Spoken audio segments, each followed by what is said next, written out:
and torn metal. The last radio contact had gone dead hours ago. Her heartbeat sensor flatlined in the dust. Then, just before dusk, the SEAL team on Overwatch heard the whisper. "Enemies at 1,500 meters," someone murmured through the static. The voice was steady, calm, almost ghostly. It was her. Like, subscribe, and click the bell icon for more stories. The men froze. Through the mist and smoke, a silhouette rose from the tall grass, her figure barely visible against the dying sun. Her ghillie suit was shredded, soaked in dirt and blood, but her hands were steady. The auto-sniper rifle, a modified M110 with a suppressed barrel, gleamed faintly in the amber light. She had crawled 2 kilometers through open field, unseen, unheard, and now she was ready. The camera would pull in slowly, cutting between the trembling scope reticle and her eyes, sharp, focused, without a trace of fear. Over comms, a voice stuttered, "You shouldn't be alive, Vega." But she didn't answer. She only said, "I've got them." And in that moment, every man in the unit knew. The hunter had just become the shield. As the wind swept through the grass, the first enemy convoy came into view. Trucks mounted with machine guns, scouts spread across the ridge. Vega adjusted the elevation knob, exhaled once, and the world went silent. Just her pulse and the rhythm of breathing. Then came the first shot, clean, surgical, final. The convoy panicked. Dust erupted, and from the tall grass, death spoke softly, one bullet at a time. But what none of them knew was that Vega wasn't just fighting the enemy. She was fighting time. 2 days earlier, she had refused the mission. Command called it Operation Crosslight, a high-risk reconnaissance deep inside hostile lines. But Vega had seen the satellite imagery, the heat signatures. It wasn't recon. It was suicide. The team would be outnumbered 20-1, surrounded by dense terrain and no extraction route. She told the commander, "You'll lose them all." But he'd looked her in the eye and said, "That's why we need you there." The camera would drift through the command tent. Flickering lights, maps pinned with red markers, faces drawn tight. She was the only sniper in that zone with confirmed multi-target kills at over a mile. But her record was stained with silence. A covert mission gone wrong 6 months prior, one that cost her entire squad. Vega carried that failure like a scar beneath her uniform. When the order came through, she didn't salute. She just whispered, "Understood." Her team, 4 SEALs, didn't know her history. To them, she was a rumor, a ghost sniper who operated without backup. But by the second night, they saw her for what she really was, the quiet edge that cut through chaos. They moved under the cover of rain, boots sinking into wet soil. Vega took rear guard, scanning tree lines with night optics. When the first drone passed overhead, she didn't blink. "We're being watched," she said, voice low, mechanical. But command brushed it off. "No movement on thermal." She didn't argue. She just adjusted her rifle and whispered, "They're here." Moments later, the world erupted in fire. The explosion ripped through the lead vehicle, throwing debris across the clearing. The SEALs hit the ground, returning fire toward invisible silhouettes moving through smoke. Vega crawled behind a burnt log, loading armor-piercing rounds. Her breathing was controlled, every motion deliberate. "2 flanking left," she called out. 3 closing from ridge." The sound design here would be haunting. The distant echo of rifles, the whine of ricochets, the dull thud of explosions against wet earth. Through the chaos, the camera would find her, calm amid the madness. She picked targets with surgical precision. 1 breath, 1 shot, 1 body down. But there were too many. The team was pinned. The radio screamed with overlapping voices. Command was silent. Vega's eyes caught movement, an RPG gunner crouching near a boulder. She fired, but too late. The explosion sent her tumbling back, ears ringing, vision fractured. When she came to, the clearing was quiet. Too quiet. The men were gone. Smoke curled upward, carrying the smell of fuel and death. Vega tried to call them by code, one after another. No response, just static. Her throat tightened, and for the first time in years, she felt the edge of fear.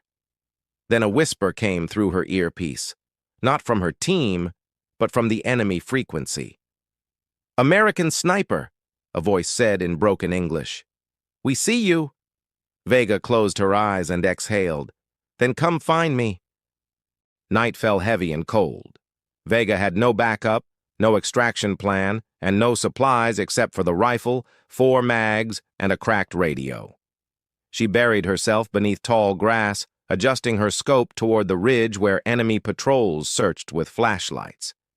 Each movement was measured. The slight twitch of a finger, the shift of a knee. Her thoughts drifted. Not to the mission, but to her brother. A Marine.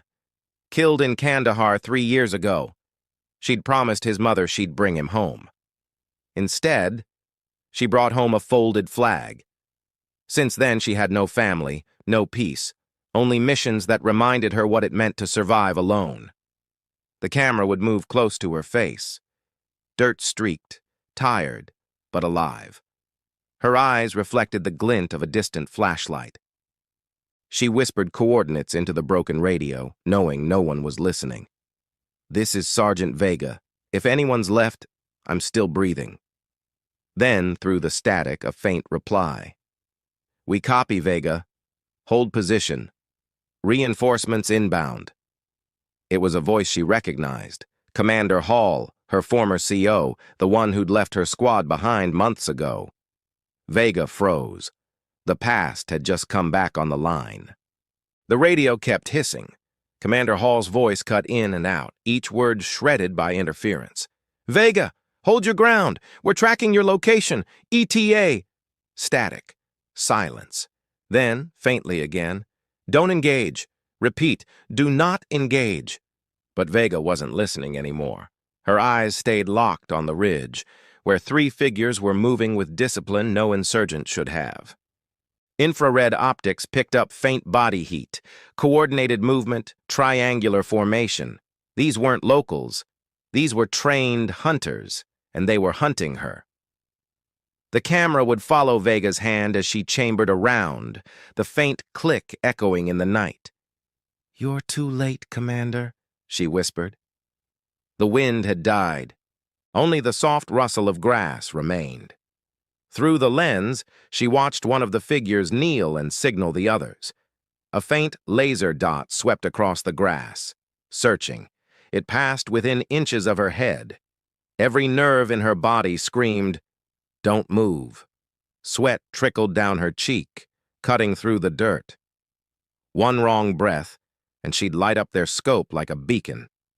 She counted to 3, then shifted the barrel 1 inch. Her trigger finger brushed steel. The shot cracked, muffled but fatal. The man dropped before he hit the ground. The others dove for cover. Vega rolled sideways, crawling through the dark, each motion syncing with the rhythm of her heartbeat. Her comms crackled again. "Vega! What did you do?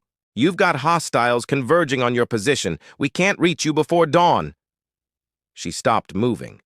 Her eyes narrowed, the faint light from her scope reflecting the ghosts she carried. "Then I'll reach them first." The camera would pan out, a sea of tall grass waving under a moonless sky, and in the center of it, one woman moving like smoke through the blades, a rifle in her arms and vengeance in her eyes. She wasn't surviving anymore. She was hunting. The firefight began at 0300. Short bursts, controlled, efficient. Vega picked her targets like a machine. Every muzzle flash betrayed another position, and she erased it with a whispering round.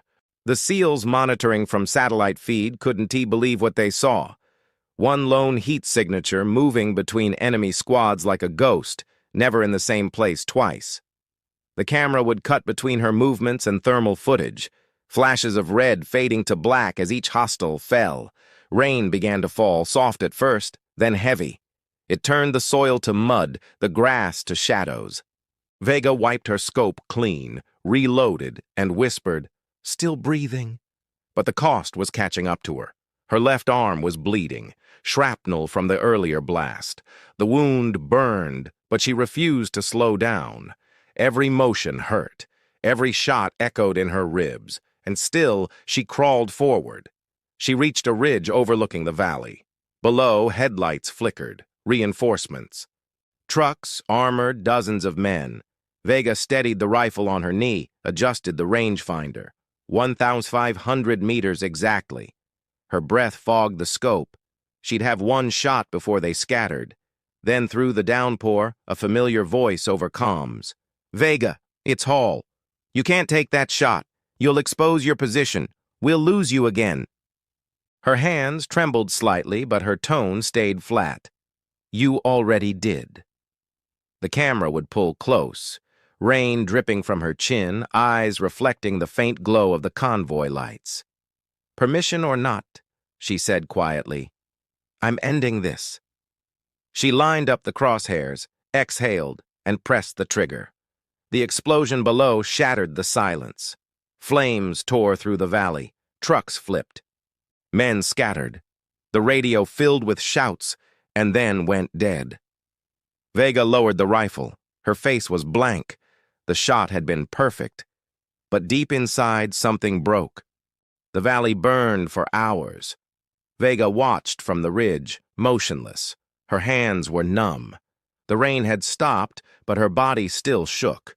Somewhere below, she could hear the faint cries of wounded men, enemies, maybe allies. In war, the difference blurred fast. She pressed a hand to her ear. "Hall," she whispered. "Target neutralized. Area compromised. She stopped, static again.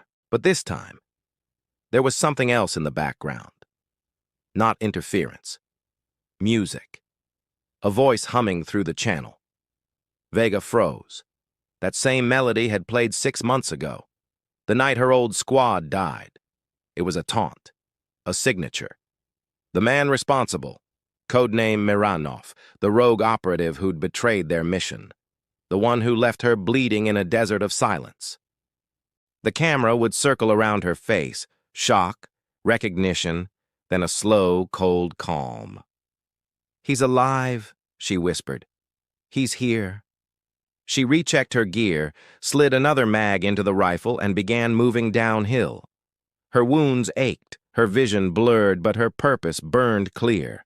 She wasn't just finishing a mission anymore. She was closing a chapter that had haunted every breath since that night. As she approached the burning wrecks, the light flickered against her eyes. Shadows danced, and then, from behind a flipped truck, a man stepped out, tall, armored, rifle slung casually across his chest. "Miranov," she said. He smiled. "You always did shoot well, Vega, but you never learned when to stop." Their rifles aimed at each other in perfect stillness. The rain hissed against the flames. He looked older now, face scarred, eyes cold but human. "You should have stayed dead," he said. The camera would circle them in slow motion. 2 soldiers carved from the same war, now standing at the edge of it. Vega's breathing slowed. "You killed them," she said softly. "All of them. Why?" He laughed, bitter, tired, "Because command sold us out. You think your country still fights clean? We were pawns, Vega. You just didn't see the board."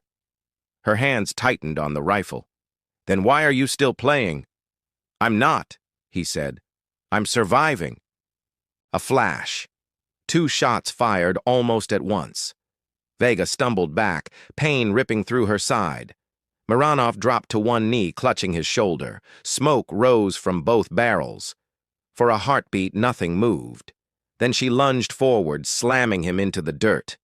The camera followed their struggle, blades flashing, mud flying. Every movement raw, desperate, real. She fought not just him, but the memory of every face she'd failed to save. Finally, she forced the knife under his throat. He stared up at her, defiant to the end. You think killing me changes anything? No, she said, her voice trembling. But it'll stop the echoes. The blade sank deep. Silence. And then from her radio, Commander Hall's voice, broken, urgent. Vega! The drones show movement near you. Reinforcements inbound. You need to extract now. But Vega didn't answer. She just stared at the fire, the knife, the man who'd once been her brother in arms. The sun began to rise over the scorched valley. The grass shimmered in gold, heavy with dew and blood. SEAL Team Bravo arrived by chopper, rotors slicing through smoke. They fanned out, weapons ready. "Contact front!" one shouted. Then they saw her. Sergeant Vega, crouched low, rifle across her knees, blood staining her fatigues. She was alive, but barely. Commander Hall rushed forward, helmet under his arm, face pale. "Jesus, Vega! We thought you were gone!" She looked up slowly. Her voice was hoarse, almost whispering. "Mission complete, sir. Sector neutralized." Hall knelt beside her, gripping her shoulder. "You weren't supposed to do this alone." The camera would tighten on her expression, a faint, tired smile. "I never was alone," she said. "They were with me." He didn't understand at first. Then he saw the small tags tied to her gear, 5 dog tags, each worn and blood-marked. Her fallen squad. She'd carried them every mission since that day. The SEALs moved around her, securing the perimeter, but she didn't look away from the valley. "It's over," she murmured. "No more ghosts." Hall stood, signaled the medevac. As they lifted her toward the helicopter, Vega's eyes closed against the morning sun. For a moment, she saw them again. Her team, standing in the grass, smiling, whole. Weeks later, at a quiet military outpost near the coast, the rifle was placed in a glass case. A small plaque beneath it read, "Sergeant Elena Vega, 1 shot, 1 miracle." The camera would move slowly across the case, then pan out to a memorial wall where her name sat beside those she'd lost. Commander Hall stood alone reading the inscription. He whispered, "You did it, Vega."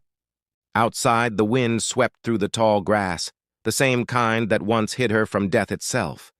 In that whispering wind, her story lived on. The narrator S. voice would soften now. Some heroes donity march in front lines. They crawl through the dark, unseen, unheard, carrying the weight of those who never made it back. And when the world forgets their names, the grass remembers.